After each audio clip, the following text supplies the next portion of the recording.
अस्सलाम वालेकुम। मेरा नाम नुमान फ़ारूक है, फ्यूचर एम्पावर्ड एकेडमी के प्लेटफॉर्म से। आज का जो मेरा अकाउंटिंग का टॉपिक है वो रिटेन अर्निंग है। कोशिश करेंगे कि इस वीडियो में बहुत अच्छे अंदाज से कॉन्सेप्चुअली आपको रिटेन अर्निंग समझ आ जाए और इंशाअल्लाह अगर ये वीडियो एंड तक देखेंगे तो आपको बहुत अच्छे से ये कॉन्सेप्ट क्लियर हो जाएगा। रिटेन अर्निंग होती क्या है? कंपनी जो पब्लिक कंपनी है ना, उसका जो पास प्रॉफिट है, जैसे एग्जाम्पल के तौर पर एक अकेला बंदा कारोबार करता है तो प्रॉफिट उसी का है।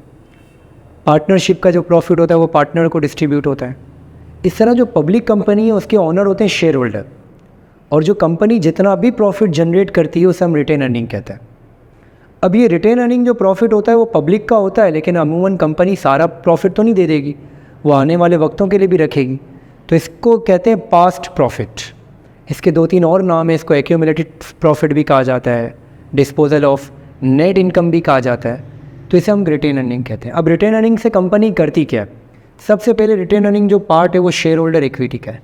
जो अभी मैंने आपको कहा कि शेयर होल्डर का पैसा है, शेयर होल्डर इक्विटी का पार्ट है। रिटेन अर्निंग की जो नेचर है वो कैपिटल की नेचर, जैसे कैपिटल बढ़ता है तो क्रेडिट होता है और कैपिटल कम होगा तो डेबिट होगा। रिटेन अर्निंग जब बढ़ेगी तो उसे हम कहते हैं net income.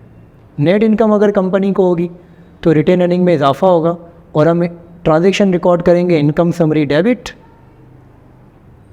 Income summary debit और रिटेन अर्निंग क्रेडिट, क्योंकि इसकी नेचर कैपिटल की है। अब ये तो हो गई इनकम। अब रिटेन अर्निंग कम भी होती है, ज़रूरी नहीं है सिर्फ बढ़ती है। तो दो चीज़ें होती हैं, जो कंपनी पब्लिक को डिविडेंड देगी ना, वो भी रिटेन अर्निंग से जाता है। Dividend, there are two types of dividend, one is cash dividend, the other one is shares dividend, stock dividend कहते हैं इसे। कैश डिविडेंड क्या होता है? जो कंपनी के पास कैश की फॉर्म में होता है और शेयर होल्डर को कैश दिया जाता है। स्टॉक डिविडेंड कंपनी जो है वो शेयर्स देती है पब्लिक को, फ्री शेयर्स, इसे हम कहते हैं स्टॉक डिविडेंड।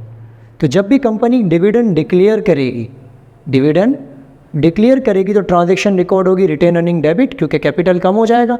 कैपिटल कम होता है तो डेबिट, रिटेन अर्निंग डेबिट हो जाएगी आपकी। और कैश डिविडेंड या स्टॉक डिविडेंड पेएबल हम क्रेडिट कर देंगे। ये ट्रांजैक्शन रिकॉर्ड होगी जब कंपनी डिविडेंड डिक्लेयर करेगी। अच्छा, एक और बात, कंपनी जो डिविडेंड डिक्लेयर करती है वो पेड अप कैपिटल के ऊपर करती है, जितना लोगों ने पैसा दिया है। दो तरीके के जो अमूमन सवाल में कैपिटल दिए होते हैं, एक ऑथोराइज कैपिटल होता है, एक पेड अप कैपिटल होता है। ऑथोराइज कैपिटल एक लिमिट होती है रजिस्टर्ड कंपनी के लिए कि भाई आप पब्लिक से इतना पैसा ले सकते हो। पेड अप कैपिटल का मतलब जो कंपनी ने पब्लिक से पैसा लिया है, अब जाहिर सी बात है जितना पैसा लिया है तो डिविडेंड भी उसी अमाउंट पे दिया जाएगा, तो इसीलिए डिविडेंड जो है वो पेड अप की अमाउंट पे दिया जाता है। अब थर्ड चीज़ जो कंपनी रिटेन अर्निंग से निकालती है उसे हम कहते हैं रिजर्व। रिजर्व क्या होता है? जैसे एक लेट सपोज एक बंदा जो है वो अपनी सैलरी से प्लेट उसे कुर्बानी करनी है, तो वो एक साथ कहता है कि मुश्किल है निकालना, तो थोड़ा थोड़ा रिजर्व निकालता रहता है। इस तरह एक पब्लिक कंपनी को जब कंपनी को इन्हांस करना होता है या एक फैक्ट्री से दो फैक्ट्री लेनी होती है तो एक साथ तो नहीं निकाल सकते ना, तो वो थोड़ा थोड़ा रिज़र्व निकालती रहती है। अल्लाह ना करे कोई नागहानी आफात आ जाए, कॉन्टेंजेंसी जिसे कहते हैं हम, इसी तरह से सिंकिंग फंड हो गया, तो इसके लिए कंपनी रिज़र्व निकालती है रिटेन अर्निंग से। अब जाहिर सी बात है जब कंपनी रिज़र्व निकालेगी रिटेन अर्निंग से तो ट्रांजैक्शन रिकॉर्ड होगी रिटेन अर्निंग डेबिट और रिज़र्व फॉर लाइक कंटेंजेंसी या रिज़र्व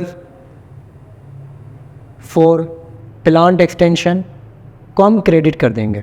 ये दोनों क्रेडिट हो जाएंगे और रिटेन अर्निंग क्या हो जाएगी? डेबिट। ये कब होता है? जब रिज़र्व क्रिएट किया जाता है।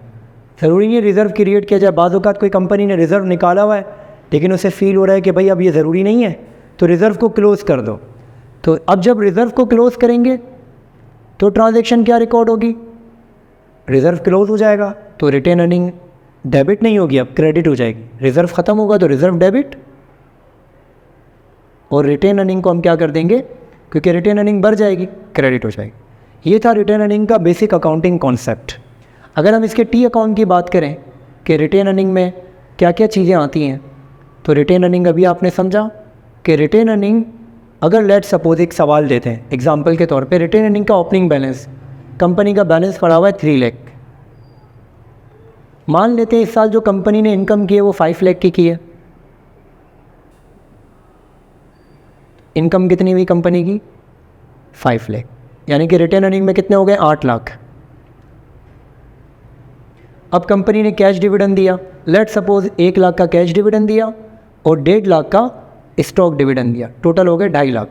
तो रिटेन अर्निंग डेबिट हो गई, किसकी वजह से, कैश डिविडेंड की वजह से और स्टॉक डिविडेंड की वजह से।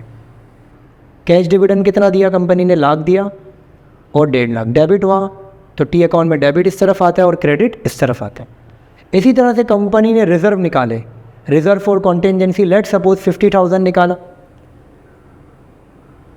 रिजर्व फॉर कॉन्टेंजेंसी लेट सपोज 50,000 निकाला, और रिजर्व फॉर प्लांट कंपनी ने लेट सपोज 100 का निकाला। अब कंपनी के पास बैलेंस कितना बचा, हम इसकी क्लोजिंग करते हैं। क्लोजिंग का मतलब, टी अकाउंट का मतलब क्लोजिंग होती है। कंपनी के पास थे 8 लाख रिटेन अर्निंग में, और कंपनी ने टोटल जो डिविडेंड डिक्लेयर किया और रिज़र्व निकाला 2.5, 3 और 4 लाख। अब कंपनी ने 4 लाख निकाल दिए तो रिमेनिंग कितने रह गए 4 लाख। इसे हम कहते हैं एंडिंग बैलेंस। ये रिटेन अर्निंग का टी अकाउंट एग्ज़ाम में आता है। ये था कॉन्सेप्ट रिटेन अर्निंग का। उम्मीद है आपको बहुत अच्छे से समझ आया होगा। इंशाल्लाह इस तरह की और वीडियोज़ इसी चैनल पे आती रहेंगी। आप ज़रूर इसे लाइक करें और शेयर करें, और इंशाल्लाह अपकमिंग वीडियोज़ भी आपके लिए बहुत वैल्यूबल होंगी। जज़ाकल्लाह खैर।